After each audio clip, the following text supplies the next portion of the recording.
Imagine drawing a simple picture on a whiteboard, a person standing with empty pockets looking worried.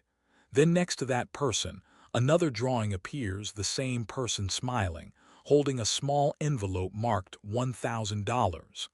Now here is the question. What changed between these two pictures? Was it a higher salary? Was it winning the lottery? Was it some secret investment trick? No, the only difference was a plan. Many people believe saving the first $1,000 is very difficult. Some believe it is impossible. They think you must earn a lot of money first. They think saving starts only after life becomes comfortable. But the truth is very different. Most people do not fail to save because they earn too little. They fail because they do not have a clear system. Money comes in, money goes out, and at the end of the month nothing remains. Picture another drawing on the whiteboard, a bucket filled with water, but the bucket has many small holes. The water keeps leaking. No matter how much water is poured in, the bucket never fills. That bucket is the life of most people. Income enters, but small expenses quietly leak everything away.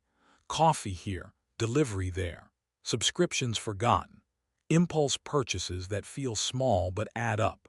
And slowly, saving $1,000 begins to feel like climbing a mountain. But here is something important to understand. Saving the first $1,000 is not about money. It is about behavior. It is about awareness. It is about control. Let's draw another picture. A straight road going uphill. At the beginning of the road, the slope is steep. But after some distance, the road becomes smoother. Saving works the same way. The first $1,000 is the hardest. After that, saving becomes easier because habits are already built. So the real goal is not just the money. The real goal is to become a saver. Now imagine a new drawing. A simple box divided into three sections: income, spending, and saving. Most people reverse the order. They spend first. Then they save what remains. And usually nothing remains. But people who succeed follow a different rule. They save first and spend what remains. This one small change transforms everything. Think about it like planting a tree. You do not wait until you have extra water to water the plant. You give water first and then use the rest for other things. Saving works the same way. Now you might be thinking, but how do I start if my income is already tight? That is a fair question. And this is where the real plan begins. Let's draw another picture. A calendar with small check marks appearing day by day. Saving $1,000 does not happen in one day. It happens in small steps. If someone saves just $3 a day, that becomes more than $1,000 in a year. $3. That is less than many daily habits people don't even notice. This is the first key idea. Small amounts matter more than big intentions. Many people wait for a perfect moment to save. A salary increase, a bonus, a new job, but perfect moments rarely arrive. Progress starts with imperfect action. Now imagine a short story. A young worker named Ali started his first job. His salary was not high. At the end of every month, he felt frustrated because he could not save anything. One day, he decided to try something simple. He opened a small envelope and wrote "emergency fund" on it. Every day, he placed a small amount inside. Some days it was $2, some days 5, some days nothing. At first, the envelope looked empty. It felt slow. It felt small. But after 3 months, something surprising happened. The envelope became thick. After 6 months, Ali had saved more than $500. After 1 year, he crossed 1,000. Nothing magical happened. His salary did not double. His life did not change dramatically. Only one habit changed. He paid himself first. And here is the second key idea. Consistency beats intensity. Saving a little regularly is far more powerful than saving a lot occasionally. Let's draw another comparison on the whiteboard. Two people climbing stairs. One jumps 5 steps, then stops for a long time. The other climbs 1 step at a time but never stops. Who reaches the top first? The steady one always wins. Now let's talk about where the money comes from. Many people believe saving means sacrificing happiness. But saving is often about removing waste, not removing joy. Imagine another drawing, a monthly spending pie chart. One slice is rent, one slice is food, one slice is transportation. These are needs. But then there are other slices: random shopping, unused subscriptions, frequent takeaway meals, impulse purchases. Some of these slices can be reduced without hurting quality of life. This is the third key idea. Awareness creates savings. When people track expenses, they are often surprised. Small leaks become visible, and once visible, they can be controlled. Try asking yourself a simple question before spending. Will this matter to me next week? If the answer is no, maybe the money belongs in your savings instead. Now imagine drawing two jars on the board, one jar labeled now, the other labeled future. Every dollar you earn must go into one of these jars. Most people fill the now jar completely and leave the future jar empty. But a wise saver fills both, because the future always arrives whether we prepare for it or not. Have you ever faced a sudden expense? A medical bill, a car repair, an emergency trip. These moments are stressful, not just because of the problem, but because of the financial pressure. That is why the first $1,000 is powerful. It is not just money. It is protection. It is peace of mind. It is the difference between panic and control. Now imagine drawing a shield on the whiteboard. That shield represents your emergency fund. Life becomes less frightening when you have a shield. This brings us to the fourth key idea. Savings reduce stress more than they increase wealth. People often think saving is only about becoming rich, but saving is also about sleeping peacefully at night. Now let's talk about a simple plan to reach the first $1,000. Imagine breaking a large stone into small pieces. $1,000 sounds big, but $100 saved 10 times is the same thing, and $50 saved 20 times is also the same thing. The brain feels less resistance when the goal looks smaller. So instead of thinking, I need $1,000, think, I need my first 100, then the next 100, then the next. Progress feels real when goals feel reachable. Now imagine drawing a progress bar slowly filling.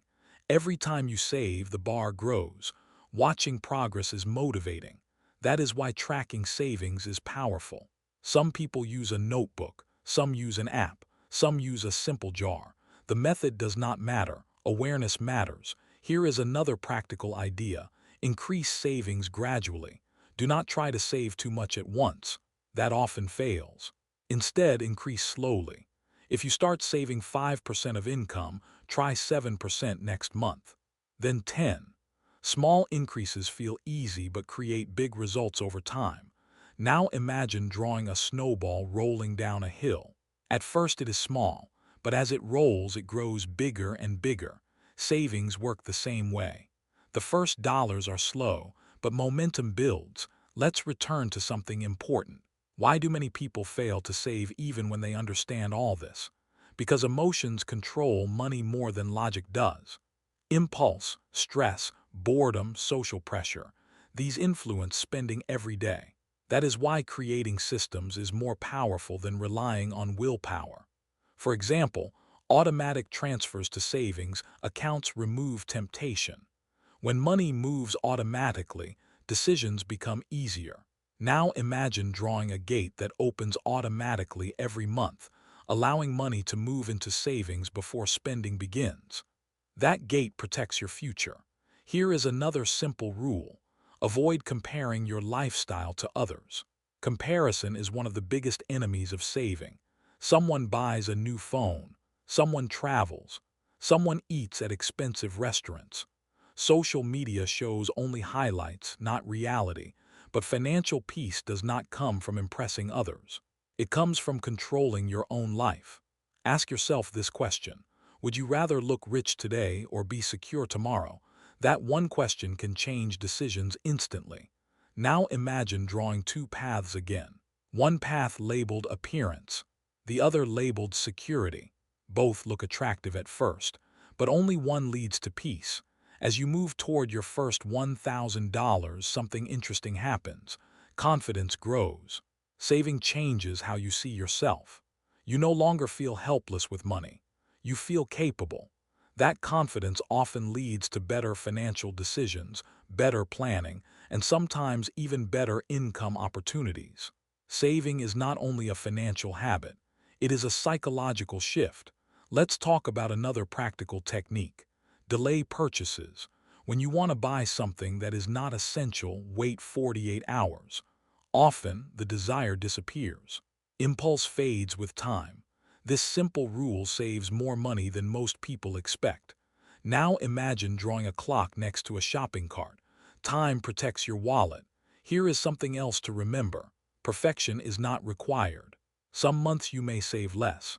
Some months you may need to use savings. That is normal. The goal is progress, not perfection. Even small steps count. Every dollar saved is a vote for your future, and every good decision strengthens the habit. Now let's step back and look at the big picture. Saving the first $1,000 teaches discipline. It builds awareness. It creates security. It reduces stress. And it builds confidence. That is why this goal matters so much. Not because of the amount, but because of the transformation. If you remember only a few lessons from this video, remember these. Small amounts matter. Consistency beats intensity. Awareness creates savings. And progress is more important than perfection. These simple ideas are powerful when applied daily. Now imagine the final drawing on the whiteboard. The same person we saw at the beginning, but now standing taller, holding an envelope marked $1,000 with a calm smile. Nothing about this person looks dramatically different. But inside, everything has changed. Confidence replaced anxiety. Control replaced confusion. And that change began with small steps. So here is a question for you. If you started today, how long would it take you to reach your first $1,000? And what is one small expense you could reduce starting this week? Think about that. If this lesson helped you see saving in a new way, consider subscribing and watching the next video, where we talk about what to do after saving your first $1,000.